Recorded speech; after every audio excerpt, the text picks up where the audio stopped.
or have another print disability which makes reading, holding a book, or turning a page difficult or impossible. The content is copyrighted by the respective publishers. For more information, please visit us on the web at nfradioreading.org. This is Patricia Mary, and for the next hour, I will be reading from the Saturday-Sunday, April 11th, 12th issue of Off Duty from the Wall Street Journal on the Niagara Frontier Radio Reading Service. From the front page of Off Duty, for the very best of springtime, head to this hidden corner of England. This time of the year, the village gardens, private estates, and rolling fields of West Dorset burst with life.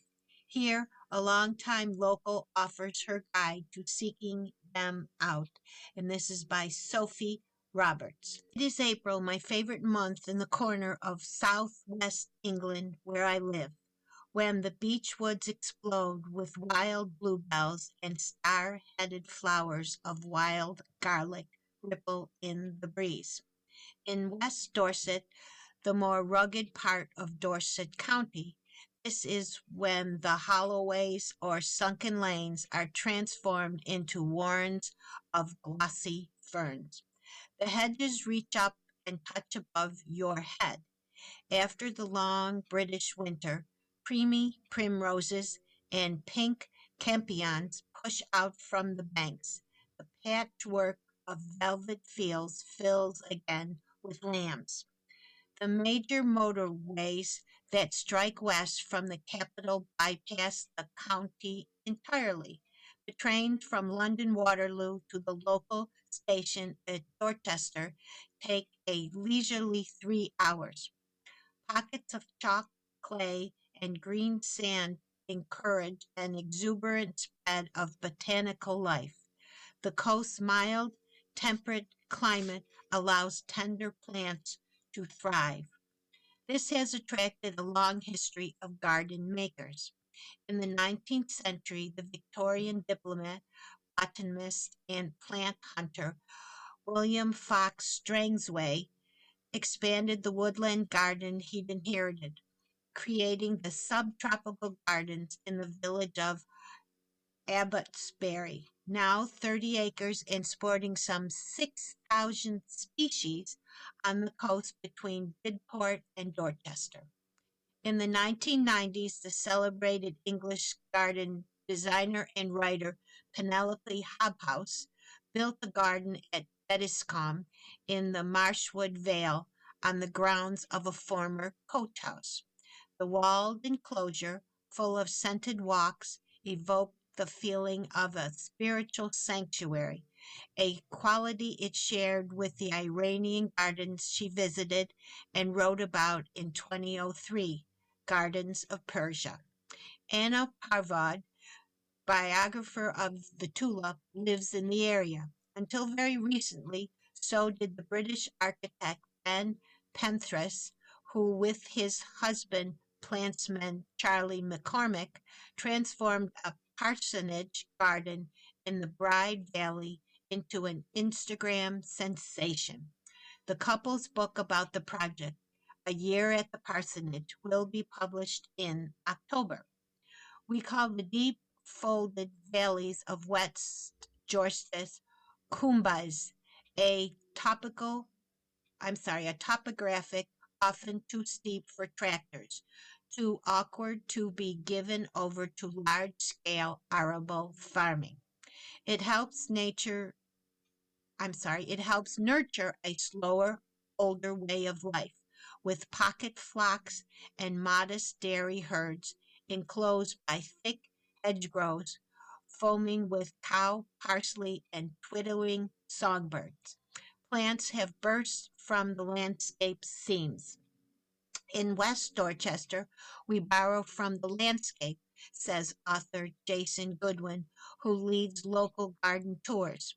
You're being led on. You're not seeing it all at once. But then a great garden is not an all-at-once experience.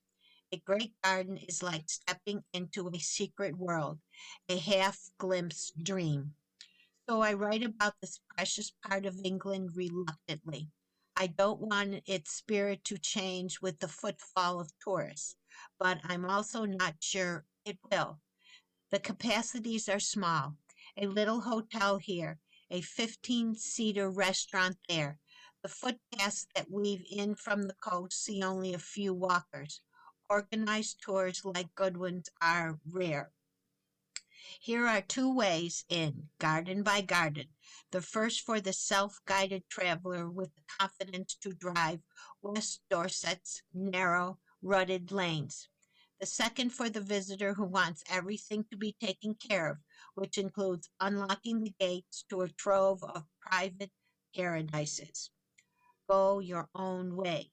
The most important thing to know when you hit West Dorset: close Google Maps. It can't be trusted in the maze of lanes, and replace it with an old-fashioned paper Ordnance Survey Explorer map number 116, available online or in local bookshops. It's not just better for hikes. You'll start to appreciate the contours as you explore the gardens, but also the larger landscape which makes sense of them. Upon entering the county, crown yourself with a hike. I like the 1 hour coastal loop between Langdon Hill and Golden Cap, the highest point on England's south coast. Of the gardens, there are three don't misses open to the public, including Abbotsbury for its exotics. Mapperton near Beemeister is an Italian fantasy in a steep combe studded with topiary and sky reflecting pools. At Ford Abbey, on the Dorset Somerset border, with roots stretching back 900 years, the walled garden is stuffed with robust cabbages and tumbleweed sweet peas. The Victorian glass houses nurture fattening peaches, while in the main garden beyond, a tower of water bursts up into the sky, the highest powered fountain in England. Also, keep an eye on the website of the National Garden Scheme, a charity that posts occasional open house dates for some 3,300 private gardens across the UK, including many in West Dorset. As to where to stay, Rushhay, an elegant Edwardian house for rent, sleeping 20, which is about $5,375 weekly, will suit groups of friends and extended family. For couples and a proximity to the sea, I love the Seaside Boarding House. Doubles from around $323 on a bluff overlooking a beach east of Bridport. It's relaxed, unpretentious, with delicious modern British food, and just a 15-minute drive to the flowering camellias at Abbotsbury. Follow the experts. Author Jason Goodwin and former magazine editor Simon Tiffin are co-founders of G&T Garden Tours, combining their personal passion with their little black book of local friends. They offer several summer group tours, each 6 nights long, from $5,747 per person. Bespoke options also available. For 2026 trips, guests will stay at the Old Rectory in Summonsbury, steps from the village pub. The same conditions that make for ideal private gardens in West Dorset also enriches a farm-to-table food culture. With G&T, diners showcase Dorset's homegrown ingredients at their best. Delicate hand divine scallops from Lime Bay, organic salads scattered with edible flowers, puddings as light as cherry blossoms. When not at cozy restaurants and when the British weather holds up, you'll be feasting al fresco, which includes lunch beside an orchard accompanied by local ciders. Goodwin and Tiffin get the keys to a number of private gardens, including Chilmby, which unfolds as a series of jewel box rooms planted by the late American painter John Hubbard. At Bettiscombe Manor, home of the British fashion designer Jasper Corrin, a Queen Anne house is framed by drifts of scented-laden planting schemes. Corrin's hibiscus borders fall away toward the an infinity-edged garden with a hidden wall ditch to make the grass appear continuous with the fields beyond. The valley spreads out in front of you in what has to be one of England's finest views, all the way to the golden cliffs of the Jurassic coast. It couldn't be more different to the Beemeister's townhouse garden belonging to furniture maker John Makepeace, whose waves of giant yew topiary is also in stark contrast to his wife's riotous, colorful adjacent garden, anchored by a straw bale house, a plant woman's paradise, according to Goodwin. For many, the highlight of the trip awaits tucked behind a door in a garden wall, a 10-minute drive west of Beemister. The secret garden within my garden because you wouldn't know it was there, says Jim Bartos, a New Yorker, noted garden historian and former chairman of the national charity The Garden Trust. Two crossing paths divide the space into four quarters planted with lavender and potted lemon trees. At its center, a bubble of water flows into a Alhambra bowl. The result is a gentle space of quiet contemplation, a rare escape in troubling times. From the Homes page, House of the Week, a 118-year-old cottage in Key West. The home features a number of custom murals, including a homage to Jaws and musician Jimmy Buffett, and this is by Jessica Flint. The price for this house is 2.67 million. It's 1,962 square feet. It has 3 bedrooms and 4 bathrooms, and it's on .8 acres. Harry Fligelman didn't want a vacation home in Key West. She wanted a unicorn. Figlebaum, 57, first visited the Florida island in 1984. Decades of vacations followed before she and her husband, Lyle Figlebaum, 58, decided to buy. They had an ambitious list of must-haves: a central old town location, a driveway, a pool, and a bathroom for every bedroom, all wrapped in historic Dade County pine. We have been trying to buy in Key West for a long time, says Carrie, who with her husband owns the Fitness Orange Theory franchise in Bloomington, Indiana. It is our happy place, but we just had certain things we wanted. It all came together in March 2022 when the Figlebaums paid 2.25 million for a home that dates back to 1908. It is on one of the island's highest points, a low flood risk zone, and directly across from the landmark cemetery where a headstone quips, "I told you I was sick." Classic Key West evolution. Like many of the island's historic cottages, the home was a modest structure that grew over time through additions. While strict old town preservation rules protected the wood facade, the Figlebaum saw an opportunity to modernize the interior. They spent roughly $350,000 on a renovation that gave priority to indoor-outdoor living. By updating the floor plan with French doors, they created an L-shaped layout where the kitchen, bar, and living area spill into the deck. Key West houses often have laundry outside, but the Figlebaums moved theirs inside. They also tackled unsexy essentials, such as adding a new sewer line, pool pump, and hurricane impact doors and windows. A residency in paradise. For 10 days, the couple turned their home over to the Wyoming-based artist Haley Lieber. Living on site, she created a series of custom murals. The property is home to a large mango tree that produces so much fruit the couple spends their summers making mango daiquiris and sharing the harvest with neighbors. If a piece of fruit falls into the pool, it is like the best thing you've ever tasted, says Carrie, noting that the soft landing and soak in the water somehow keeps the mangoes extra juicy. Reason for selling.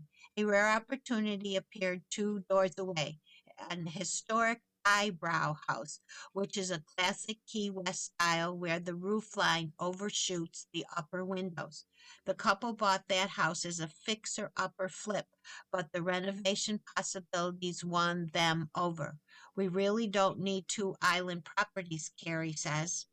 Key West is a buyer's market, says real estate broker Brenda Donnelly, the property's listing agent. She says inventory is up 10% from 2025 and the pandemic era urgency has faded, allowing for more buyer leverage and dual diligence.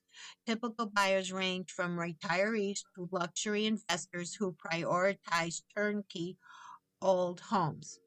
You are listening to the reading of articles and features from Off Duty from the Wall Street Journal on the Niagara Frontier Radio Reading Service. From the fashion page, the rain gear that actually looks good. Brave the April showers with gear that walks the line between fashionable and technical. And this is by Katie Kelly. April showers don't have to be a damper on your style. Instead of reaching for chunky rain boots or a Macintosh that leaves you looking like Gorton's fisherman, opt for clever styles that keep you dry without announcing it. Consider this your guide to a rain-ready dressing for men and women. Jackets for all seasons. Invest in jackets you'll want to wear on sunny days too. A checked bomber, a blazer in techno stretch fabric, and a zebra print hooded coat don't scream rain slicker. So here they show a striped blazer in technical stretch fabric. They show a double-breasted men's blazer, and then they show a misty rain jacket in zebra stripe. Misty rain jacket is $250. The tailored blazer for men is $350. And the checkered showerproof stretch fabric striped is $280 for women. Ditch the wellies. PVC boots or loafers may seem daring, but their clear waterproof material is naturally versatile. Plus, it's a chance to show off your sock collection.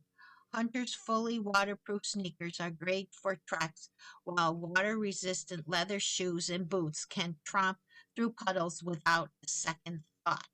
And here they show shoes and sneakers and boots. Very expensive ones. One of them is $1,000.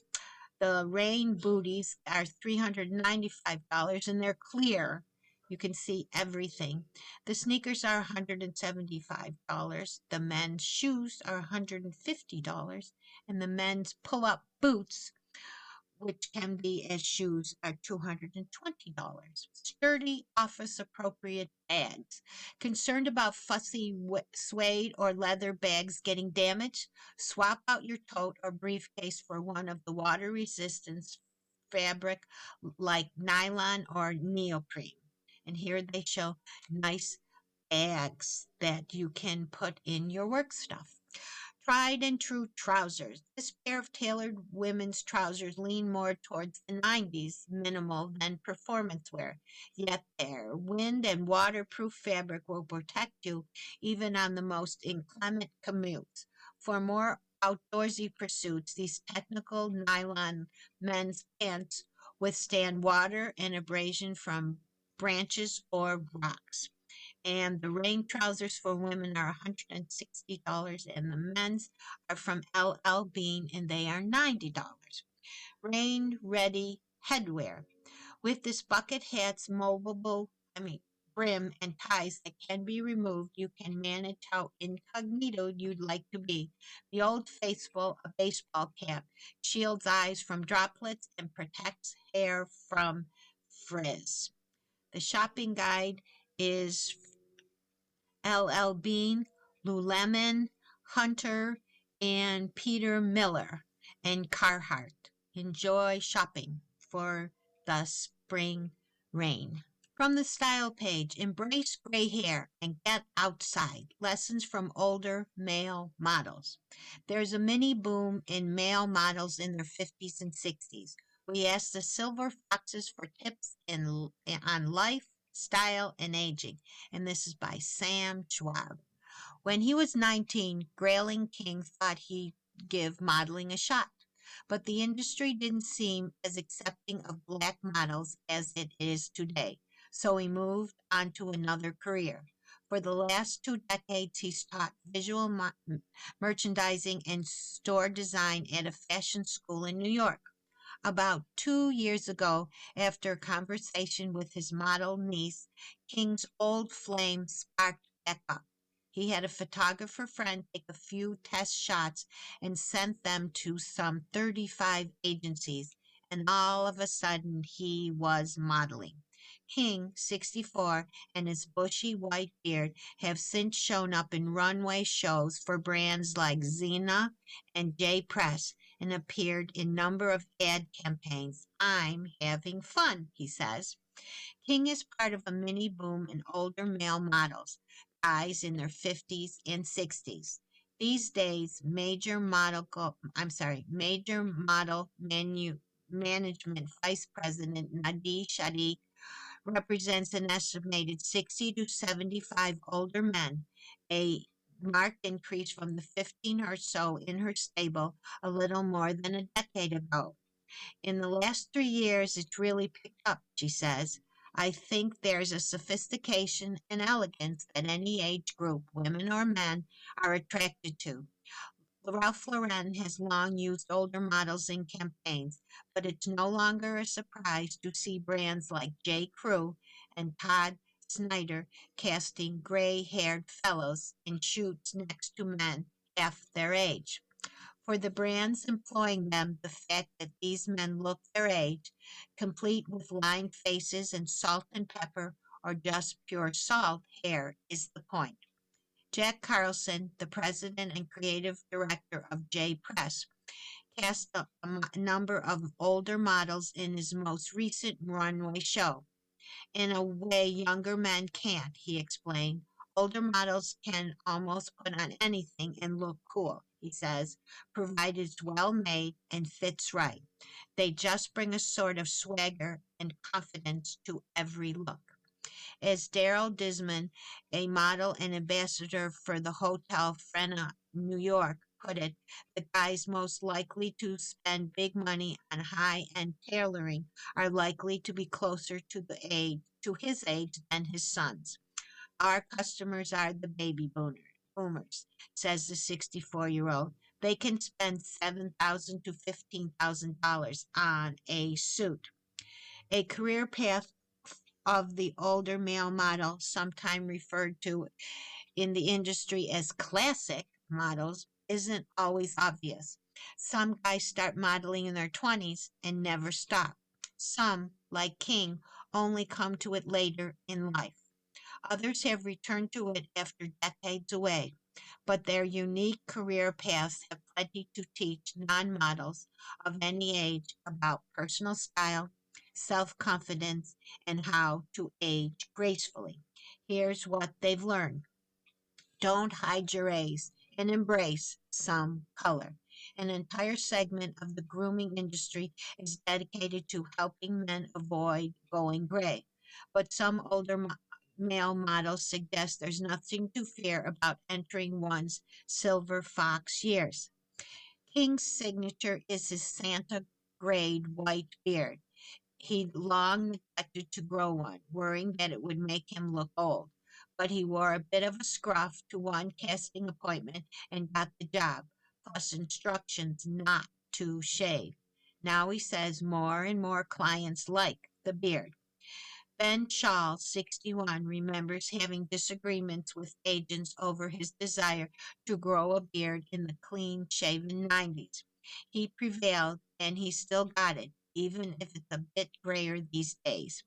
He's even noticed that some items, like a pair of green framed glasses, stand out better against gray and white hair. The fact that I was going white allowed me to wear color, he says. Exercise for life, not vanity. To be clear, you don't wind up a model in your 60s by not being good looking. They're handsome dudes, Carlson said, but when it comes to exercise, they're more focused on maintaining longevity than getting swole. King does Tai Chi, yoga, and meditation. Tim Easton, perhaps best known for his work with Ralph Lauren in the 1990s, rides his bike, roller skates, and goes to the boxing gym. Disman is an avid city bike user and tennis player. If it hits 50 degrees, I'm outside, he says. As Shaw, a frequent cyclist, put it, I am active because I want to be active. Wear in your clothes. After years of working with the best designers and stylists, older models know the difference between just okay jacket and a life-changing one.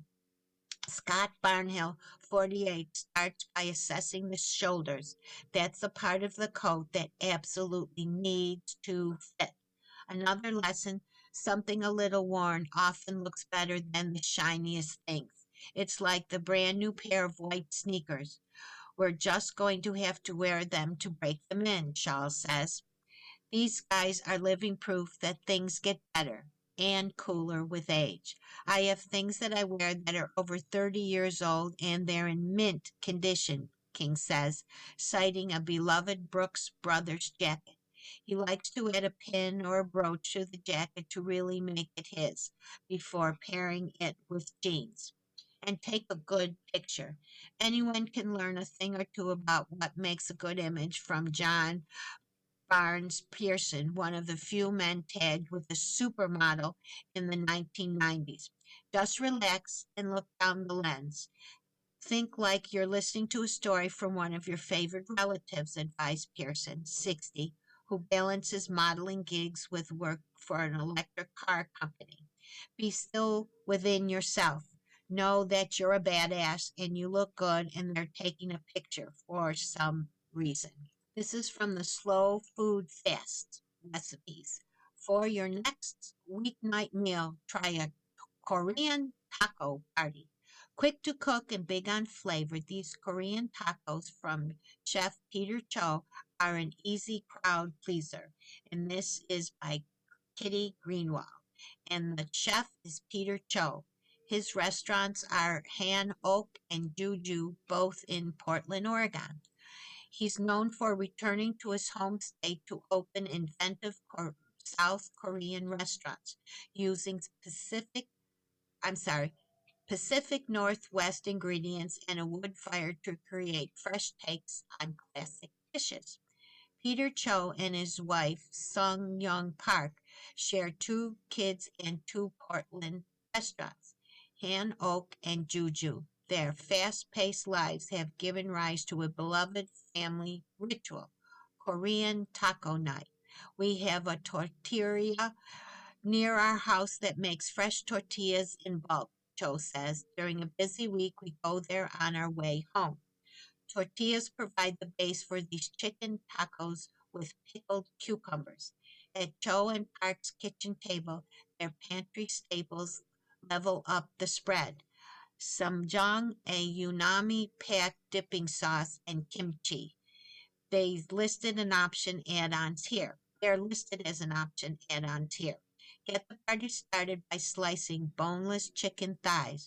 For the marinade, you need Korean barbecue sauce, available at most grocery stores. If you can't track any down, hack your way to a solution by mixing gochujang with southern barbecue sauce. And gochujang is spelled Gochujang. Slicing the chicken speeds up the flavor exchange and shortens the cook time. When sauteing the meat, work in batches if necessary to brown the meat and reduce the marinade. Once folded into warm tortillas, it doubles as the sauce. Quick pickled cucumbers dressed with rice vinegar, sugar, and sesame oil bring texture and acidity, while a classic Mexican mix of minced onions and cilantro finishes things off. For the full Cho Park experience, let everyone assemble their own taco. But to taste how Cho prefers them, begin by laying chicken into the warm tortilla, then drop a few pickled cucumbers and garnish with a cilantro onion sprinkle. And here is the recipe for the Korean chicken tacos. Level up your Taco Tuesday with this Korean inflected recipe from Chef Peter Cho, and it takes 30 minutes and it serves four. You need 2 pounds of boneless, skinless chicken thighs cut into 1 inch pieces, one white onion, half sliced thin and half finely chopped, 3/4 of a cup of Korean barbecue sauce, 1½ cups of roughly chopped cilantro, tender stems and leaves only, 1 cucumber thinly sliced, a half a teaspoon of granulated sugar, 1 teaspoon of soy sauce, 1½ teaspoons of rice vinegar, a half a teaspoon of sesame oil, kosher salt, 2 tablespoons of sunflower oil, 12 6-inch flour or corn tortillas, kimchi, and some jjigae, both are optional. In a medium bowl, combine chicken, sliced onion, Korean barbecue sauce. Toss to coat and set aside while preparing remaining ingredients at least 10 minutes. In a mixing bowl, mix together chopped onion and cilantro. In another bowl, season cucumbers with sugar, soy sauce, rice vinegar, sesame oil, and salt to taste. Lightly pickle about 10 minutes and then remove excess liquid and press dry using a kitchen towel before serving. Make the chicken. Slick a large skillet with sunflower oil and set over medium-high heat. Once hot, add a single layer of chicken onion mixture, working in batches to avoid steaming. Stir occasionally and cook until meat browns and cooks through about 10 to 15 minutes. The pan sauce should thicken into a glaze. Meanwhile, warm tortillas in a dry skillet until blistered with spots, about 30 seconds per side. To serve, set a stack of warm tortillas along with chicken, pickled cucumbers, cilantro, onion mixture, and optional toppings if available. Allow guests to build their own tacos. Enjoy! Here's another slow food fast recipe, and this is dinner solved, a classic Portuguese sandwich that's fast and flavorful. Tender pork chops, bright herbs, and crusty ciabatta rolls add up to a soulful Iberian-inspired supper. And again, this is said by Kitty Greenwald, and the chef is Melissa Lopez, and her restaurant is Baran Santos in Los Angeles.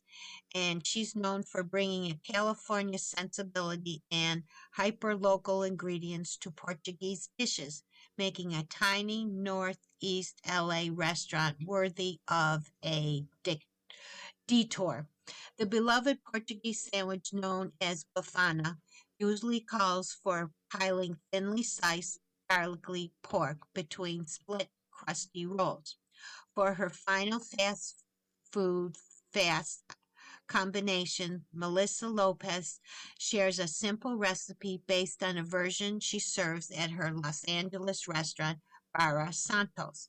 Lopez dresses juicy pork cutlets with a cilantro garlicky drizzle before layering them into ciabatta rolls.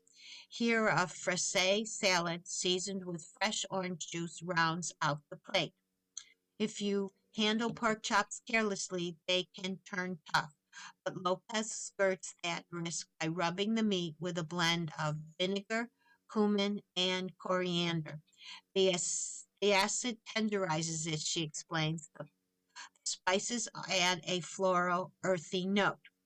The herb sauce, which moderates the meal's richness, was inspired by Lopez's first trip to Portugal and the research she did upon her return. She explained, noting the country's fondness for garlic, lemon, and Sorrento. While the Befana may not be 100% traditional, its permanent place on her menu suggests it has struck a natural chord. Here's the recipe for a Portuguese pork sandwich with herb drizzle and frisee salad.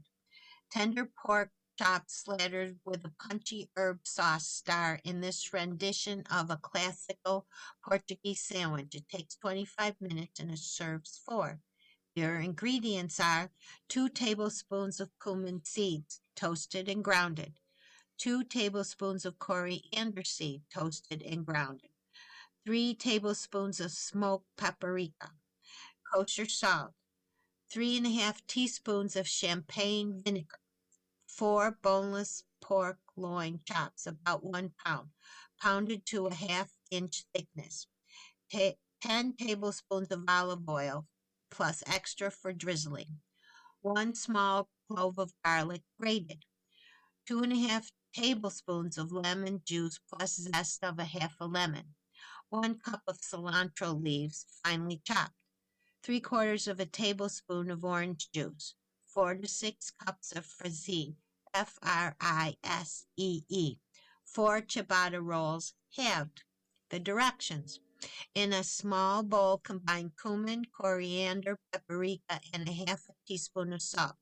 Stir in 2 tablespoons of vinegar to form a paste. Coat pork with the paste, drizzle with oil, and rest at room temperature for at least 10 minutes. Meanwhile, in a medium bowl, combine garlic, 1 tablespoon of lemon juice, and remaining vinegar. Add cilantro, 3½ tablespoons of olive oil, and lemon zest. Season with salt, mix to combine. In a medium bowl, whisk 1½ tablespoons of lemon juice, orange juice, a pinch of salt, and 2½ tablespoons of oil. Add frisee and toast to coat. Season with salt to taste. Drizzle interior of each roll with 1 tablespoon of oil. Place a large pan over medium-high heat to toast the rolls. Cut side down until golden, 2 to 3 minutes. Next, sear pork, working in batches until charred and just cooked through, about 2 minutes per side. Place pork inside rolls and drizzle with herb sauce before closing sandwiches shut. Rest for 2 to 3 minutes before cutting each in half. Serve with salad. Enjoy. You're listening to the reading of articles and features from Off Duty from the Wall Street Journal on the Niagara Frontier Radio Reading Service. This is from the art page. A first look at the $720 million overhaul of LACMA, LA's buzziest museum. The short list of must-see masterpieces out of roughly 2,500 stunners at the biggest U.S. museum relaunch of the year. And this is by Kelly Crow. The expanded Los Angeles County Museum of Art is the unrivaled U.S. museum relaunch of the year. The sprawling glass and concrete David Geffen galleries, designed by architect Peter Zupthor, cost $720 million and took 6 years to open April 19th. Roughly 2,500 pieces of April 19th. Roughly 2,500 pieces of ancient and newer art will be installed in the new 1,010 square foot space stretching across Wilshire Boulevard and overlooking the La Brea tar pits. Rather than divide its permanent collection into historical categories like European painting or contemporary art, longtime director Michael Govan says his curators commingled LACM's art into the meandering galleries, named after the world's oceans, to encourage audiences to wander and be surprised by pieces, including masterpieces by Vincent van Gogh, Francis Bacon, Winslow Homer, and Craig Kaufman. We want to look at the interconnection rather than the separation of art and people. So everything here plays into that idea, Govan says. To keep from getting overwhelmed, the Wall Street Journal asked Govan for a guide to 10 must see pieces, including a few recent additions. The first one is Jeff Koons' Split Rocker, which he made in 2000. This monumental garden installation, made of around 50,000 plants, combines the head of a dinosaur toy and the child's rocking horse. And this installation exhibit is actually outside. Find it outside the museum's northern entrance. Artist unknown, Old Dog, and it's from 200 BC to maybe 500 AD. The Mexican hairless dog was believed to guide people on the journey from life to death, but Govan said a 2,000-year-old earthenware example feels friendly and relatable. It's found in the Pacific Ocean Gallery. Then there's Duke Kamarakun's surfboard from the 1920s. And this pioneer Olympic surfer and swimmer, Duke, enlisted his own brother, Samuel Alacapa Karaoka, and others to carve this 11-foot redwood surfboard. Govan says curators will display it near pieces from Polynesia. And you can find that in the Ocean Pacific Gallery. Then there's the Do Ho Su, and it's from 2026. It's a rendering in translucent fabric instead of wood. This recreates a section of the tile roof of Seoul's palace, is like a ghost image, and it is actually a tapestry. And you can find it in the Indian Ocean Gallery. Now there is the Vatarama from 2024, and this is a 12.5-foot tall terracotta figure embodies various kinds of religious iconography all at once, from Vishu-like crest to a Christ-like beard. And you can find that in the Indian Ocean Gallery, and it is a carving of a man with all the different religious symbols on it from all the different religions of the world. And then there's Damascus Courtyard Home, and this is from the 1766. Visitors can see both the interior wood paneling and the exterior frame of a Syrian winter reception room and peer through the windows cut out at Vera Letter's 2005 gelatin silver print of Venice on the wall beyond. And you can find this in the Mediterranean Gallery. Then there's the Arbeel carpet. Carpet. It's from 1539, and this Safed era carpet created for an ancestral shrine in northwest Iran was gifted by J. Paul Getty and is prized for its ornate knotted design featuring lamps and central medallions. And you can find that in the Indian Ocean Gallery.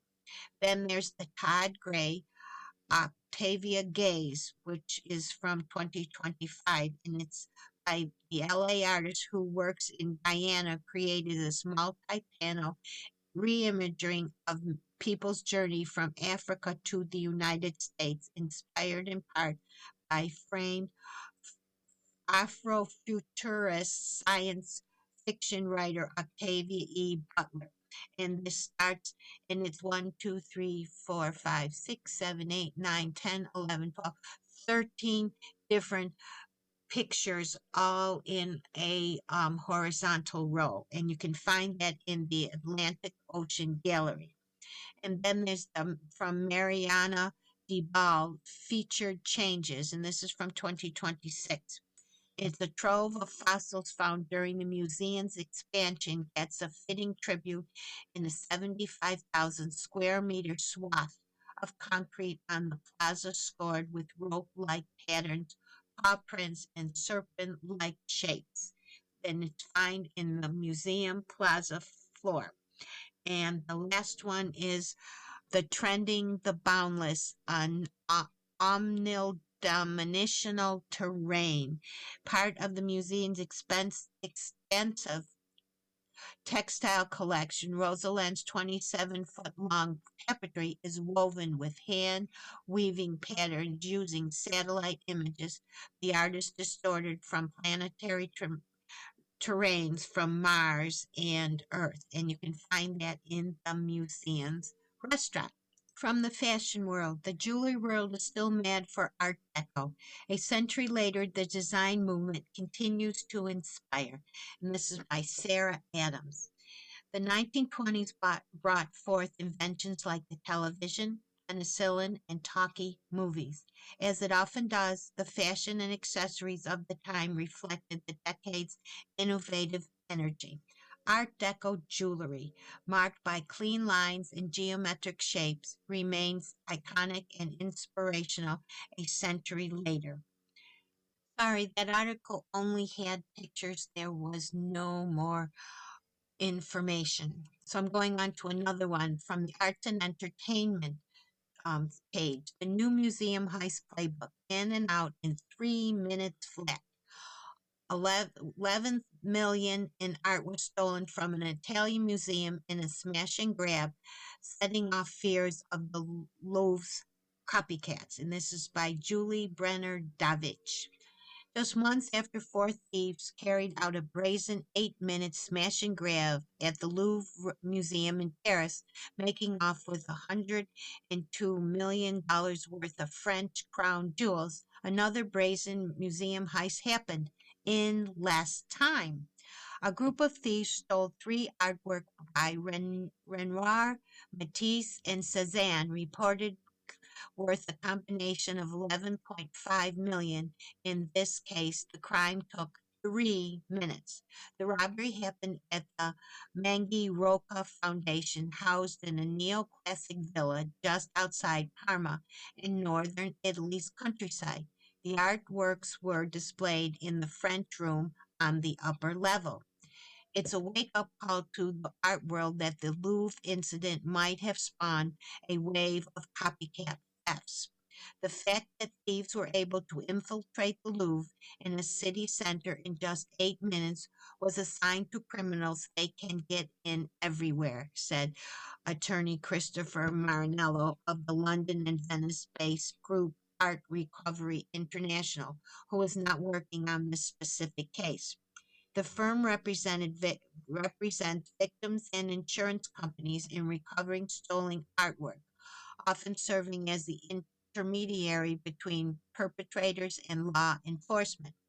The Louvre theft taught thieves that speed and force are the way to go, said Marinello, though that robbery was more theatrical because the crew dressed as construction workers to enter in broad daylight while the building was filled with visitors.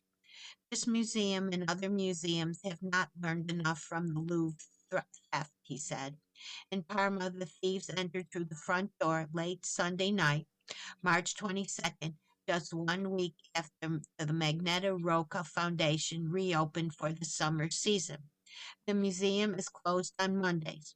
Speaking from past experience, Marinello said museums like this are often not allowed to put in an armed or metal door because it's not keeping with the original architecture. The foundation responded to a request for a comment with a statement, translated from the Italian, that read in part, the foundation immediately activated all required procedures and is collaborating with the Carabini unit for the protection of cultural heritage and the competent authorities who are now conducting the investigation. Italy is full of small cultural institutions that are loaded with beautiful art. All you need is a crowbar and 3 minutes to walk away with something. Marinello said, according to the Italian news outlet La Repubblica, the thieves were interrupted by the museum's security system and abandoned an attempt to grab a fourth artwork. One of the challenges facing museums is the significant increase in the value of art in their collections, not only adding to the cost of their insurance premiums, but also making the works far more enticing to thieves. According to Lindsay Dewar, head of analytics at the art market museum research firm Art Tactic, the value of impressionist and modern art, like those taken from the museum sold at major auction houses since 2000, has risen by more than 400%. A long history of art robberies shows that museums may never be able to quite shut out thieves. Da Vinci's Mona Lisa was stolen in 1911 by an Italian employee of the Louvre who wanted to repatriate the masterpiece. He hid in a broom closet until after the museum is closed and walked out with the painting under his coat. It was recovered 2 years later in Florence when the perpetrator tried to sell it. In 1994, two thieves broke a window at the National Gallery in Oslo and absconded with Munch's The Scream, leaving behind a note that read, "Thanks for the poor security." 10 years later, a different version of the painting was stolen in an armed robbery, along with the artist Madonna from the Munich Museum across town. All three paintings were recovered, though, says Marinella. 95% of the billions of dollars worth of stolen art every year is never found. The investigation into the Louvre jewel heist is ongoing. Four suspects are in French custody, but the stolen jewels remain missing. The Madani Rocca Foundation contains the art collection of musicologist and art critic Luigi Manani, the heir to a dairy fortune. Established in 1977, the villa became a public museum in 1990, 6 years after his death. The collection spans old masters like Titian, Durer, and Goya to modern masterpieces including Monet and Di Charo, as well as the works that were taken. The centerpiece of the collection is an ensemble of 50 paintings by Giorgio Mordani, whose studio was in nearby Bologna. Magnani was a Mandani was a benefactor and close friend of the recluse artist, known for his muted still lifes of different ceramic vessels in various configurations. Last year, David Zorro's gallery brought the foundation's Mordani paintings to New York for several weeks while the villa was closed for the winter. Magnani was a visionary collector, says gallery partner David Lieber, who oversaw the Mondani exhibition and the extensive export licenses that were required to get the works out of Italy. To have this immensely coherent collection disturbed by this brazen thief is a tragedy. It's an interesting article. The IRS chief and a sports collector are fighting over Muhammad Ali shorts. Frank Biscano is navigating tax season and the long running legal dispute of the greatest boxing shorts. And this is by James Finelli. Frank Biscano has two demanding jobs, running the Social Security Administration and serving as the CEO of the Internal Revenue Service during tax season. But these days, the Trump administration heavyweight has something else to worry about. He's locked in a fight over a pair of Muhammad Ali's boxing shorts.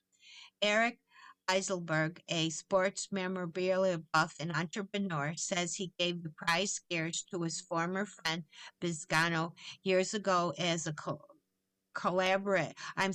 as collateral for a $500,000 loan. Eiselberg said he settled the debt, but Biscano has nonetheless refused to return the trunks, which has estimated now as a worth of $800,000.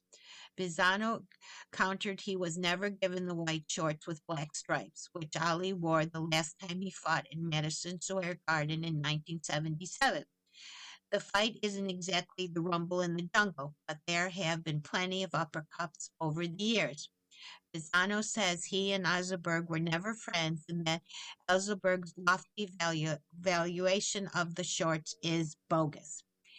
He has accused his opponent of being ungrateful for his past assistance, and he is a serial linnet, a classic example of the maximum no good deed goes unpunished. The loan has now embroiled Bezzano in a decade of vexation litigation, his lawyer said in a filing. Eiselberg, in a deposition, described Bezzano as an apex predator who was holding onto the shorts out of spite. He's vindictive, Eiselberg said. He thinks he can do whatever he wants.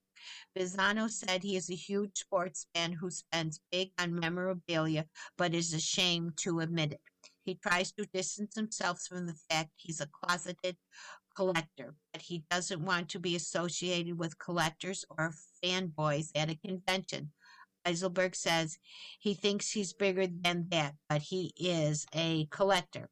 The legal case hinges on whether Eiselberg can prove he gave the trunks to Bizzano. Both men agree on some facts. Eiselberg borrowed the money from Bizzano in 2010 as he was trying to get an interactive technology business off the ground. For collateral, he gave Bizzano dozens of collectible items, as well as control of patents tied to his technology. Then things diverged. To extend the loan, Eiselberg said he later provided additional memorabilia, including the famed Ali trunks. He said he gave the shorts to Bizzano, then personal assistant, who has acknowledged accepting memorabilia but doesn't recall if the boxer's clothing was included. The arrangements grew more complicated in 2011 when federal prosecutors charged Eiselberg and others over a scheme to sell fraudulent New York Giants memorabilia. While the charges were later dropped against Eiselberg, the indictment hurt his business and led to lawsuits with the Giants and Bizzano. After lengthy litigation, Eiselberg and Bizzano agreed the patents counted as compensation for the loan, and Bizzano agreed to give back the memorabilia. When Bizzano returned the items, however, there were no Ali shorts, just a letter of authenticity for the clothing, according to Eiselberg. Also missing were a Peter Max painting of Michael Jordan and a helmet worn by the National Football League Hall of Fame Larry Fitzgerald, he said. He wants it all back. Bizzano has faulted Eiselberg for sloppy bookkeeping and for updating the inventory of the collateralized memorabilia without both sides agreeing to the changes. His lawyers during a deposition also showed that Eiselberg initially got the date that he said he handed over the shorts wrong. A trial was set to start last week in New Jersey State Court, but the judge agreed to last-minute request for Bizzano to postpone until September. Eiselberg is betting on Lou Sampson, a mutual friend of both men and a sports memorabilia collector, to deliver the knockout punch as a witness to the trial. Deposition Lepperson discussed a 2012 dinner that he and Fitzgerald attended at Bizzano's New Jersey home. The evening stood out for many reasons, he said, especially a tour of a nearby newly built mansion that Bizzano planned to move into. The residence included a replica of J.P. Morgan's ornate personal library, as well as a urinal in the bathroom. The unusual Lou prompted chuckling guests to ask why the host had got it. I got it because I have it, Lamson recalled Bizzano, saying, Frank can be a little arrogant about things sometimes. As the tour continued, Lamson, he spotted Ali shorts hanging in Bizzano's man cave. I never forget those trunks look because I have two Ali robes, he says. Bizzano's lawyers have challenged Lampon's version of events, saying it doesn't match up with the initial timeline. We try cases in courtroom, not the press room, lawyer Kevin Morano says. We look forward to the prevailing trial. You've been listening to the reading of articles and features from Saturday, Sunday, April 11th and 12th issue of Off Duty. The Wall Street Journal. We read from the Wall Street Journal every Saturday at 6 p.m. Your reader has been Patricia Mary. Thank you for listening. God bless and be safe out there. You've been listening to everything on the Niagara Frontier Radio Reading Service. Coming up next in the Niagara Frontier Radio Reading Service, we have Harper's Magazine. At 8 o'clock, we have Sports Illustrated. At 9 o'clock, we have The Athletic, a section of the New York Times. Stay with us for these readings and more through the rest of the evening.